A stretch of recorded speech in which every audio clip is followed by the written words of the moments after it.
Yaorana Sunshine, aujourd'hui je voudrais te parler d'un sujet qui peut te paraître triste, mais qui est quand même une réalité de ce monde.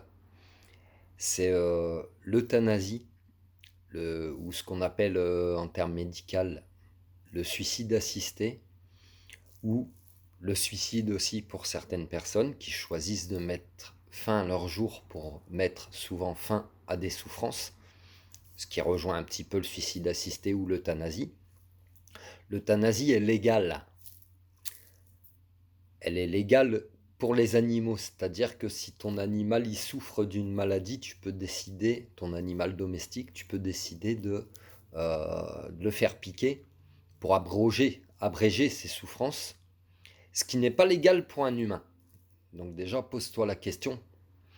Et en fait, pour un humain, ce qu'on appelle maintenant le suicide assisté, puisque finalement le suicide assisté, c'est par voie médicale, on va permettre à la personne de se donner la mort pour abroger ses souffrances. Et pourquoi une personne qui est dans la maladie ou en fin de vie souhaiterait en arriver là? Bah, tout simplement déjà pour arrêter de souffrir physiquement, émotionnellement aussi. Et là, tu as des frissons, tu n'as pas froid, ça réveille. Mais pour aussi euh, abréger les souffrances de son entourage, les souffrances émotionnelles, parce que quand l'un de tes proches souffre de la maladie, souffre physiquement, émotionnellement, et que cette personne souhaite que ça s'arrête, que ce soit par suicide assisté ou par son choix de suicide, puisqu'il y a des personnes aussi qui décident, sans rien dire à personne, de mettre fin à leur jour, c'est à toi de le comprendre, de le respecter, parce que quelque part, ça va amener une forme de libération pour tout un chacun. Ok, ce que je te dis, ça peut te paraître, euh, qu'est-ce que Yann, t'es devenu inhumain, t'es devenu une pierre, t'as un cœur de pierre, ou qu'est-ce qui se passe? Mais non, réfléchis dans ce terme-là, les souffrances que ça engendre pour la principale personne concernée et aussi pour tout son entourage, les dommages collatéraux qu'on appelle. Et en fait, le fait que ce soit légiféré ce genre de choses, donc pour les animaux ou pour les humains, donc pour les animaux il y a une tolérance, ok on a le droit de le faire, et pour les humains on n'a pas le droit de le faire, bah tu peux transposer au droit d'avortement si tu veux. On est qui? C'est vrai, on est qui pour abroger la vie de quelqu'un? On est personne. Est-ce qu'on en a le droit? Je n'en sais rien. Je n'en sais rien. J'ai pas les réponses, mais tu as juste le droit d'accepter le choix de l'autre, en fait. Le choix de l'autre personne. Tu comprends? Et en fait, c'est comme si, ben, dans ces médecines conventionnelles qu'on connaît, il y avait une forme euh, de refus de l'échec et d'acharnement thérapeutique. Mais cet acharnement thérapeutique à vouloir absolument se poser en sauveur, sauver la vie de la personne au détriment de son bien-être physique, puisque quelqu'un qui est en phase terminale de cancer, quelqu'un qui se fait couper les deux jambes, quelqu'un qui, peu importe sa maladie, tu penses qu'il le vit bien? Tu penses qu'il le vit bien? Et toi, en tant que proche, tu penses que tu le vis bien? Et qui on est en fait, nous, en tant qu'être humain, pour décider ça, pour légiférer ça?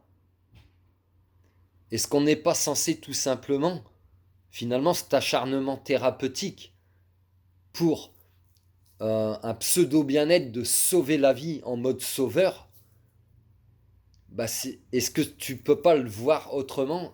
Est-ce que c'est pas une forme de, de malsénité en fait? Oui, je veux me passer en sauveur, donc je vais tout faire pour sauver la personne, mais à quel prix? Au détriment de qui? Mais pour moi, me valoriser en tant que soignant, thérapeute, médecin, etc., pour me valoriser, mais au détriment de qui? Et tu vois, là, je te parle, tu sens dans ma voix que... Ouais, parce que là, ça me touche personnellement. Et on est qui, en fait, pour ça? Et si on laissait juste le choix aux personnes.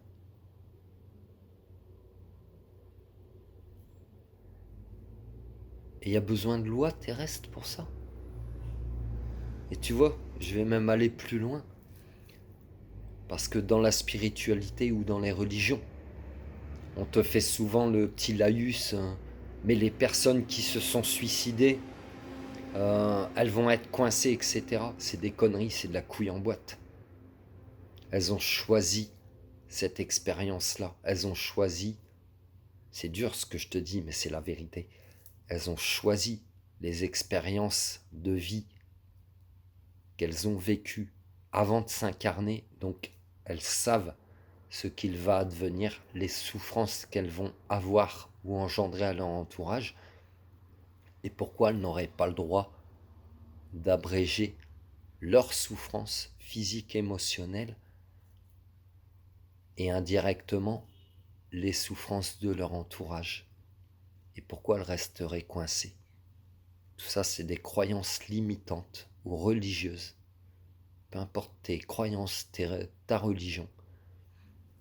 Et je t'invite à aller voir ma vidéo sur les croyances limitantes. Voilà. Je t'invite aussi à mettre tes mains sur ton cœur et à envoyer toute ton énergie d'amour, de compassion,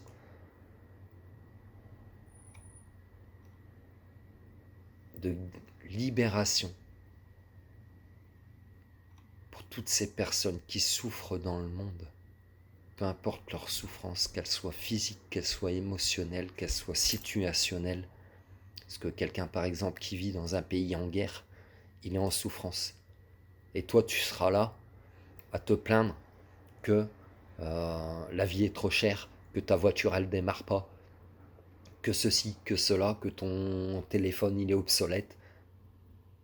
C'est de la couille en boîte, ça. Il y a des choses beaucoup plus importantes dans la vie que ça. Je te laisse là-dessus, prends soin de toi, je te laisse méditer.